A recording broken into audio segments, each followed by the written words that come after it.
बिस्मिल्लाहिर्रहमानिर्रहीम। अस्सलाम वालेकुम। कैसे हैं आप सब? उम्मीद करती हूँ कि आप सब खैर खैरियत से होंगे और बाराने रहमत को दोनों हाथों से समेट रहे होंगे।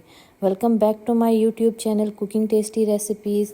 आज मैं अपने किचन में बनाने जा रही हूँ मज़ेदार सा आलू का सालन, जो कि झटपट रेडी होगा। आप इसको ब्रेकफास्ट के तौर पर भी ले सकते हैं और उसके बाद आप इसको बच्चों के लंच में भी दे सकते हैं। उसके अलावा आप इसको दिन के खाने में भी ले सकते हैं। ये काफ़ी हल्का फुल्का है और 5 मिनट में बनकर रेडी हो जाता है। तो चलते हैं अपनी रेसिपी की तरफ। सबसे पहले जो है मैंने बर्तन के अंदर लिया है हस्बे ज़रूरत ऑयल। उसके अंदर मैंने शामिल किया है 1 अदद मीडियम साइज़ का प्याज था मेरे पास, जिसको मैंने जो है रफली सा चॉप कर लिया है। ये झटपट से बन जाता है विदिन 5 मिनट्स। इसके लिए कुछ ज़्यादा चीज़ों की ज़रूरत नहीं है, बस आप झटपट से चीज़ों को काटें और बनाएं और बच्चों को दें, और नाश्ते में आप इसको दें या फिर आप किसी भी टाइम पर इसको बना सकते हैं। प्याज को यहाँ पर जो है हल्का सा हम सॉफ़्ट करेंगे। उसके बाद इसके अंदर मैंने एक ही मीडियम साइज़ का जो है लिया है टमाटर, और उसके साथ 3 से 4 जो हैं सब्ज़ मिर्च मैंने ले ली थी, उनको भी कट करके इसमें मैंने शामिल कर लिया है। अब इन तीनों चीज़ों को जो है मैं अच्छे से कुक कर लूँगी। बहुत ज़्यादा हम इसको कुक नहीं करेंगे, बल्कि जैसे ही ये मतलब कि हल्के से सॉफ़्ट होंगे तो उसके बाद जो है इसके अंदर हम आलू शामिल कर लेंगे। तो आप चाहें तो पहले इसमें मसाला शामिल कर सकते हैं, चाहे तो इसमें आलू डालने के बाद इसमें मसाला शामिल कर सकते हैं। तो अगर इस पॉइंट पर आपको मेरी वीडियो ज़रा सी भी अच्छी लग रही हो तो आप मेरी वीडियो को लाइक करें, मेरे चैनल को सब्सक्राइब करें और बेल आइकन को लाजमी प्रेस करें, ताकि मेरी आने वाली हर नई वीडियो का नोटिफिकेशन जो है वो बर वक्त आप तक पहुंच सके। और कमेंट करना मत भूलिएगा। अपने फैमिली और फ्रेंड्स के साथ लाजमी इसको शेयर करें। तो ये देखें, यहाँ पर जो है मैंने टमाटर और जो प्याज हैं उनको सॉफ़्ट कर लेने के बाद उसके अंदर शामिल कर लिए थे आलू जो है मेरे पास थे तकरीबन 3 लार्ज साइज़ के, जिनको मैंने बिल्कुल छोटे छोटे क्यूब्स में कट कर लिया है, बहुत बड़े क्यूब्स नहीं हैं। स्पाइसेस में इसके अंदर मैं शामिल करूँगी, हल्दी है ½ टीस्पून के करीब, और उसके बाद इसके अंदर है हस्बे ज़रूरत नमक है। आप अपनी रिक्वायरमेंट के मुताबिक नमक की क्वांटिटी को कम या ज़्यादा कर सकते हैं। मैंने ½ टीस्पून शामिल किया है। उसके अलावा मैंने इसके अंदर डाली है सुरख मिर्च कुटी हुई। आपके पास अगर पिसी हुई है तो आप वो भी शामिल कर सकते हैं, वो भी मैंने इसमें हस्बे ज़रूरत शामिल किया है।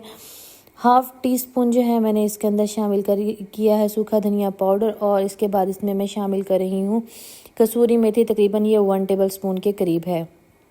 ये ऑप्शनल है, अगर आपके पास अवेलेबल हो तो आप इसमें शामिल कर सकते हैं, अदरवाइज़ आप इसको स्किप भी कर सकते हैं। लेकिन इसके अंदर इसका टेस्ट जो है वो बहुत ही मज़े का लगता है, तो आप इसमें शामिल करें तो ये बहुत ही मज़े का जो है ब्रेकफास्ट हमारा बनकर रेडी होगा। तो ये देखें, यहाँ पर इन तमाम मसालों को जो है मैं इसके साथ अच्छे से कुक कर लूँगी। फ्लेम को हम कर लेंगे मीडियम, ताकि जो है मसाला हमारा नीचे से जलने ना पाए। इसके अंदर फ़िलहाल इस पॉइंट तक मैंने कोई भी पानी वगैरह शामिल नहीं किया, बल्कि टमाटर और आलू का जो पानी रिलीज़ हो रहा है उसी में ही मैं इसको कुक कर रही थी। तो अब यहाँ पर जो है अच्छे से कुक कर लेने के बाद मैंने इसके अंदर शामिल किया तकरीबन ½ कप के करीब पानी है। आप पानी की क्वांटिटी उस मुताबिक भी शामिल कर सकती हैं जितना कि आपके आलू जो हैं वो सॉफ्ट हो जाएं। यहाँ पर फ्लेम को मीडियम कर लेने के बाद हम इसको कवर कर देंगे, और 5 से 6 मिनट के बाद जो है हम इसका कवर हटाएंगे। तो यहाँ पर देखिए थोड़ा थोड़ा पानी शामिल है, रह गया है, और जो है बकाया जो पानी मैंने शामिल किया था वो तकरीबन खुश्क हो चुका है। तो अब तमाम जो है आलू के मसाले को अच्छे से मिक्स कर लेंगे, और उसके बाद इस पॉइंट पर हम चेक कर लेंगे कि हमारे आलू जो हैं वो सॉफ्ट हुए हैं या नहीं हुए। अगर यहाँ पर वो थोड़े से कच्चे रह रहे हो तो आप इसको मज़ीद भी कुक कर सकते हैं, पानी डालकर भी इसको पका सकते हैं, या फिर आप इसको स्टीम में भी कुक कर सकते हैं। तो जो ½ ग्लास मैंने पानी डाला था, ये उसके अंदर अच्छा खासा जो है आलू पक कर रेडी हो चुका था। यहाँ पर तकरीबन पानी को मैंने ड्राई कर लिया है। एंड पर मैं इसके अंदर शामिल कर रही हूँ गरम मसाला है मेरे पास, और उसके बाद इसके ऊपर मैं डाल रही हूँ सब्ज़ धनिया है। यहाँ पर जो मेरा सालन है वो तकरीबन बनकर रेडी हो चुका है। अब जो है फ्लेम को हम कर देंगे ऑफ़ और इसको कर लेंगे मिक्स। उसके बाद जो है हम इसको डिश आउट कर लेंगे और जो है इसको सर्व कर लेंगे।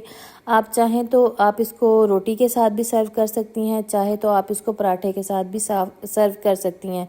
तो ये देखें, यहाँ पर जो मेरा मज़ेदार सालन है वो बनकर रेडी हो चुका है। इसके अंदर आप अगर शामिल करना चाहें तो थोड़ा सा चाट मसाला भी शामिल कर सकती हैं लास्ट में। ये देखें, मैंने एक छोटा सा पराठा बना लिया था, उसके साथ जो है मैंने इसको सर्व किया था।